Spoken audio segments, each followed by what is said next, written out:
So I'm going to give you guys a little bit of an overview about who we are here at Mirai, and then I'm going to start talking about the programs and then go further into details about the J-CTI. And if you guys have any questions for me at the end, please feel free to ask.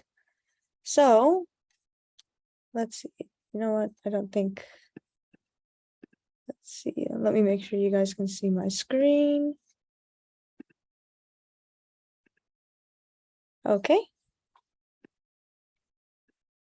So here we go. So here at Mirai, we do a few things. We do research, we do development, we do consulting, and we do academic training. And within that, we do our programs, and we fit a lot of these activities within those programs. So we'll do research within them. We continue developing products.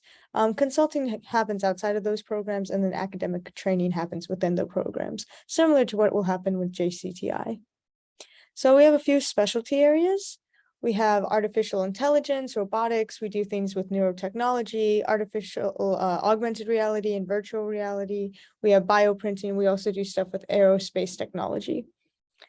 So going into a little bit about the kind of activities we do here, research and development, we partner with industries and academic institutions, and sometimes they'll give us projects or we work with them on just like a problem they have, and we start to look into things for them. We might either start a project for them and help them like get kind of like the blueprints for where they should be going, set them on the right track, or we will further develop like a problem they already have.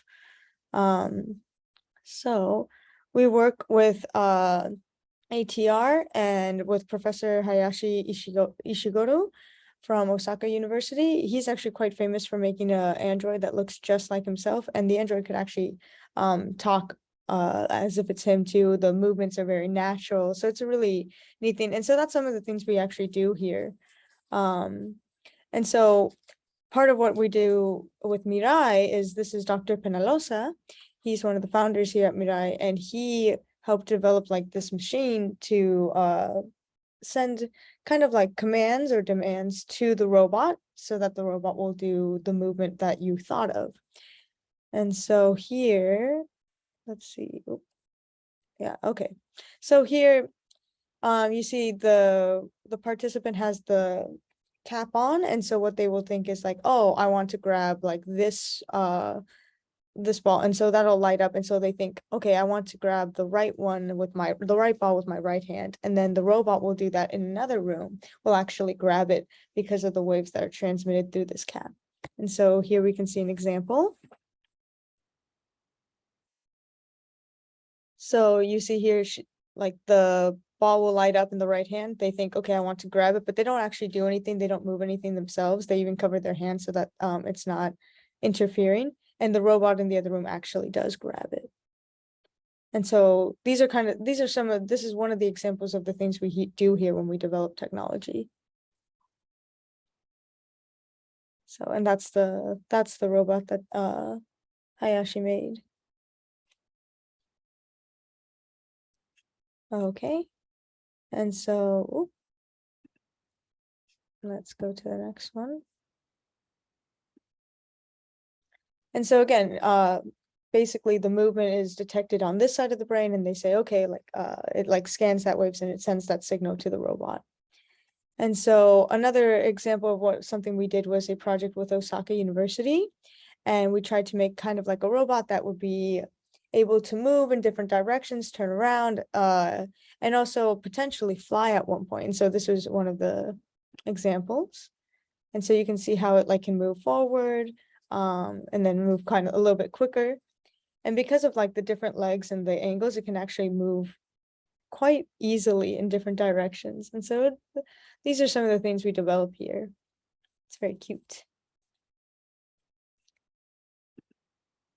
And so then we also go further into, we develop some products for our clients. And so a lot of the products we develop are actually for academic institutions. For example, so the kind of things we develop here, we want students in other countries to be able to do the same, but we want them to have it without having to invest so much money, just kind of have a kit and then be able to use that for themselves. And so one of the products we make is the Aurora. And this product essentially allows students to use this kind of technology where like it'll send the same brain transmissions, but for a project that they would like to do. So for example, here they were doing a study about athletes and how before like they prepare for like an event or anything, if they listen to music, what that does to their mind. So that's school can like put it on their athletes if that's their project, and then they can decide, okay, let's like monitor and see what happens when an athlete listens to certain kinds of music. And so that's one example. And this one, we developed a drone that you could fly with just your mind. So let's see. So he's just thinking about the movement, that he just wants it to go up. And so, yeah, this is just an example of like, depending on the project, right? But this is like the flexibility, like it can do all these things if the students so choose. Another example is kind of like terraforming.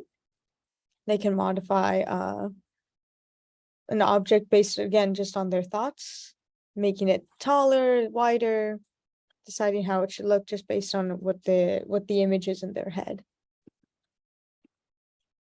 And so these are some of our partner institutions. We have Kansai University, University of Sydney, the Universidad Iberoamericana, Consejo de Ciencia, all of these. And another one of these kind of like kits that we send out are Pico satellites. And so students, again, can, the universities purchase these products, and then students will then have kind of like a kit to make their own satellite using these like parts that we send them. They get that experience, and then they can use the satellite to monitor, measure whatever they need once they launch it into space. And we have another one here. So it's called the CanSat, is another J-CTI. And so you can have a few like of these little kind of like monitoring devices for them to kind of gauge it all. And so then we move on to like our technology training programs that we have here in Japan, where we invite international students to come join us in our research and our development programs. And so one of the biggest ones we have here is EMFUTEC, the Emerging Future Technology Training Program. And so what happens here is, let me see if I can move that. What happens here is that our students come in and they get, in the beginning, a bunch of seminars or workshops. And the seminars are basically just where we invite guests or experts that will come in and they will talk about their like field of expertise, and the students can ask them questions. Whereas the workshops are 3 hours long, they're more intensive, and the students actually do they create something physical there. So it's a more hands-on activity. From there, we also do like university and site visits so that the students can experience different like the different laboratories and what those have to offer. And then the students are given projects for them to develop on their own. And so they have these research development projects with either an academic institution or with a different company, and they are filling out and finishing like these kind of projects, kind of figuring out like the path that they should be going on. And as they go through, we do benkyokais and stand-up meetings. Benkyokais are a meeting where the students will get together and they say, hey, I've been learning this in my research. I think it'd be very useful for you guys too. And so they present that to the other students. Stand-up meeting, they talk about their projects, and it works as an accountability thing to make sure students are every week working on and progressing their projects. But it also helps to get critique and also ideas from the other students. So this EMFUTEC, we actually had 17 seminars and 25 workshops. And we had it in fields like robotics, artificial intelligence, aerospace, innovation, cloud computing, nanotechnology. Past EMFUTECs, we've actually had students like this one who worked with Tavio to develop a sales prediction system and inventory control. We've had Sergio, who developed an autonomous navigation robot for the logistics industry. And for him, this robot was actually really neat because it would follow you around the very first time it was in a new area, and it would map out everything. And then it would never have to follow a person again. It would already know where people were, and it could pull things, so people wouldn't have to be carrying heavy things. It would just do it by itself, or like controlling a car to do it.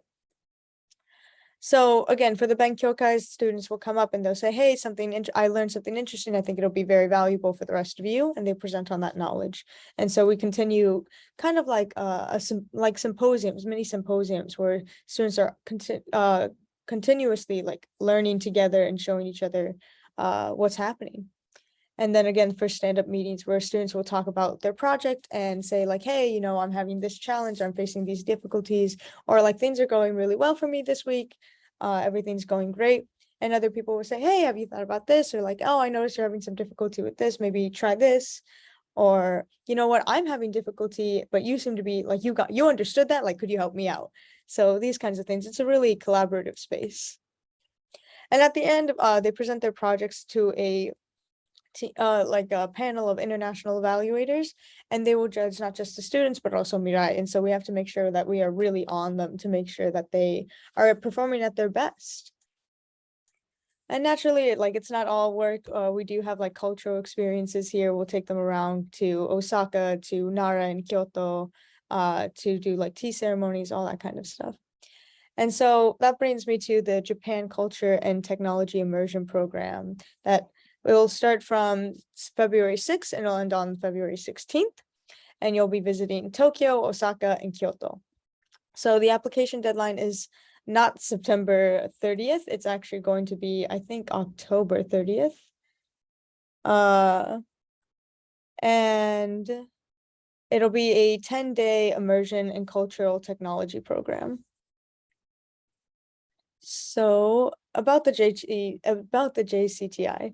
So it's a 10-day trip to Japan where participants get an immersive experience to cultural and technological aspects.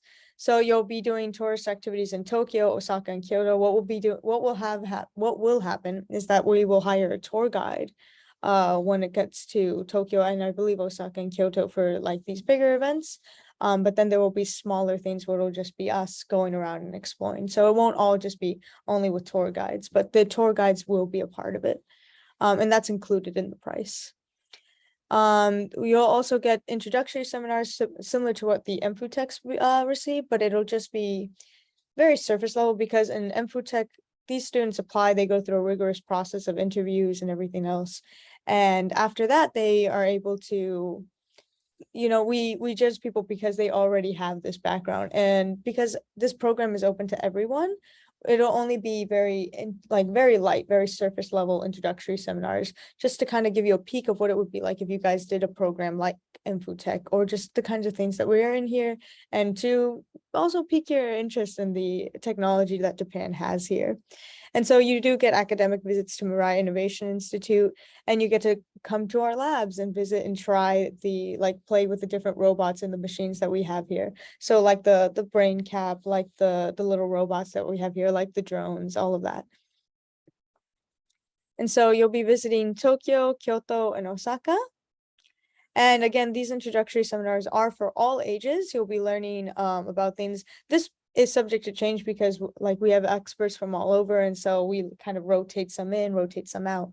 But it could be in fields like artificial intelligence, robotics, virtual reality, augmented reality, neurotechnology, aerospace, and biotechnology.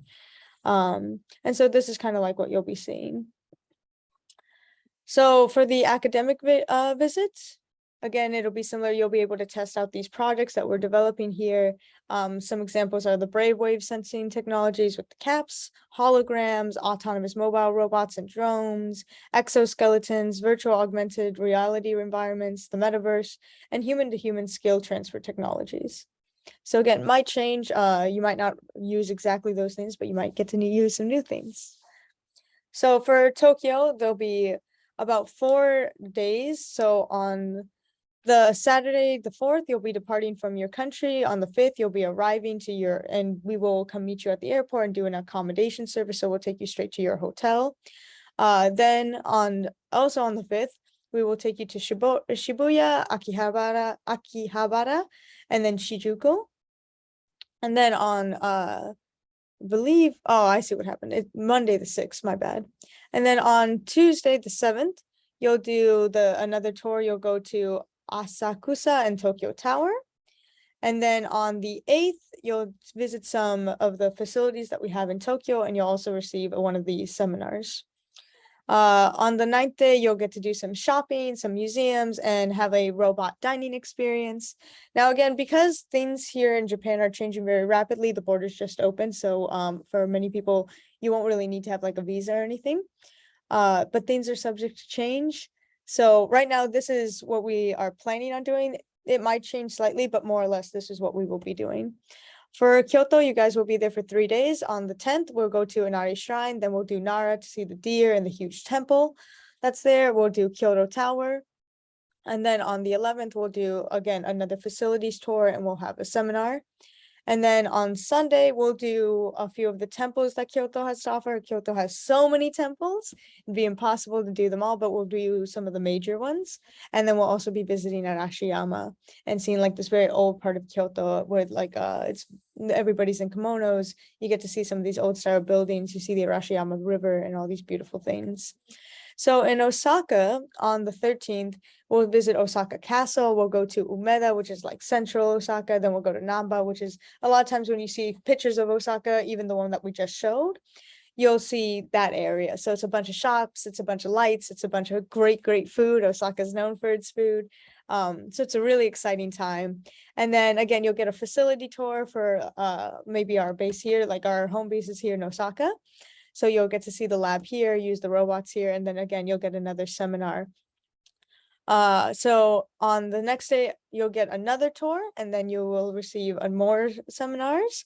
And then on Thursday, you'll receive the farewell party. I will say that there is some like wiggle room in these places. Every day won't be like just go, go, go, go, go. There will be time for you guys to go out and explore on your own too.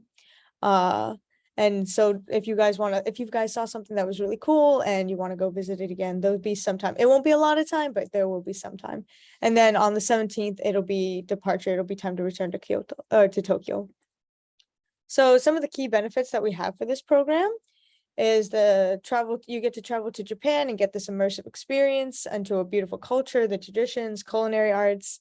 You get this guided tour to most popular cities like Tokyo, Osaka, and Kyoto. You'll be traveling by bullet train. I will say on the bullet train from Tokyo towards Kansai, you will see Mount Fuji from the train. So that's always a really cool thing that you get to see. Super big, really impressionable. You'll be attending introductory lectures on emerging technologies by experts in their field. And you'll be able to visit the laboratories to try out these like exclusive technologies that we're developing. And you'll get a certificate of participation. And probably, I think one of the most valuable things for people is that they'll get your own personalized video of the entire experience. So photos, videos of everything we do. You'll get to take that home with you. So you won't just get to take your memories, you have a tangible thing to take with you as well. So some important dates. Right now, the registration fee and payment deadline is not going to be the 10th. It'll actually be moved probably to the let's see, we're at the 12th, probably to the 25th of October actually. And then from there, we will send like an invoice to kind of do 3 monthly payments. Now, the only thing is with the registration fee is something you want to secure sooner rather than later, because we actually had we can only accept 20 participants, I think, and we had more people register for as like to show their interest. And so you want to secure your spot sooner rather than later because it'll be first come, first serve. And the registration fee is kind of how you secure your seat. After that, we'll split the fee into 3 monthly payments.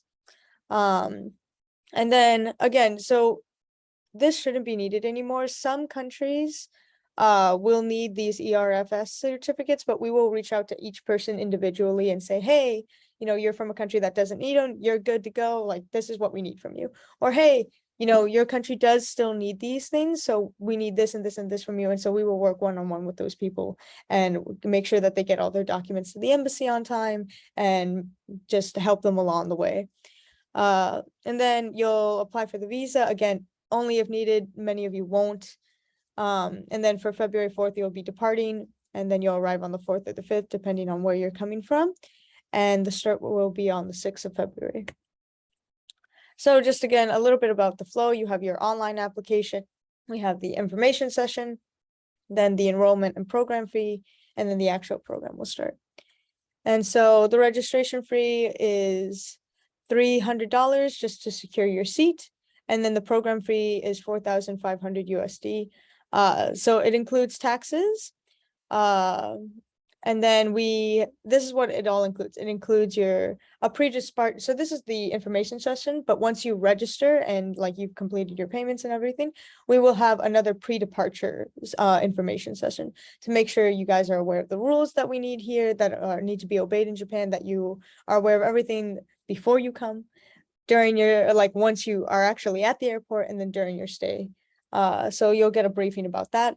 It includes your round flight ticket, reception at the airport, an express train ticket to your accommodation, accommodation for the 10 nights, bullet train tickets, transportation for your train and metro card, a guided tour to cultural attractions, a visit to Mirai Innovation Labs, the G5 Lab, Industrial Tech Lab, and the Robotics Lab, an introductory technology seminars, participation in technology demonstrations.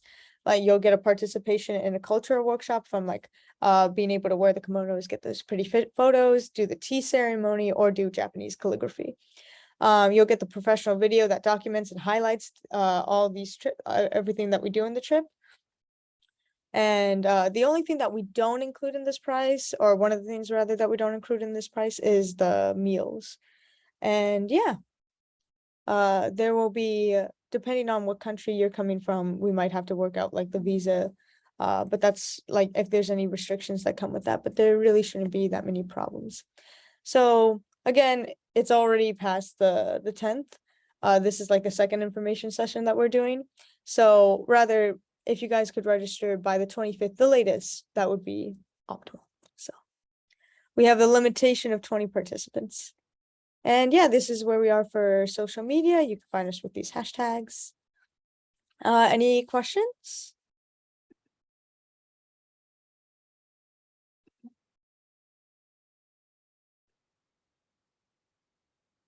Let's see.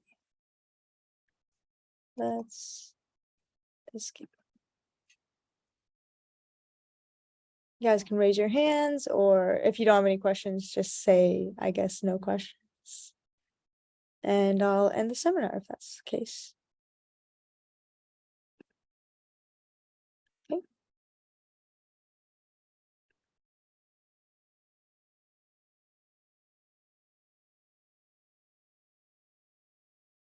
I think you have to type if you guys have any questions. I don't think you'll be able to talk because maybe if I promote you to a panelist, maybe you'll be able to talk.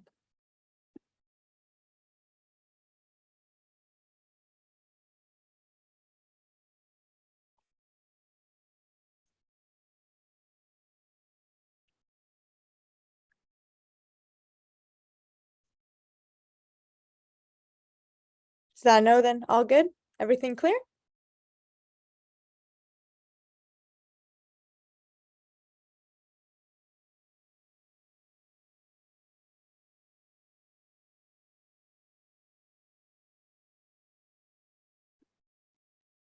Everything's fine. I don't have any question.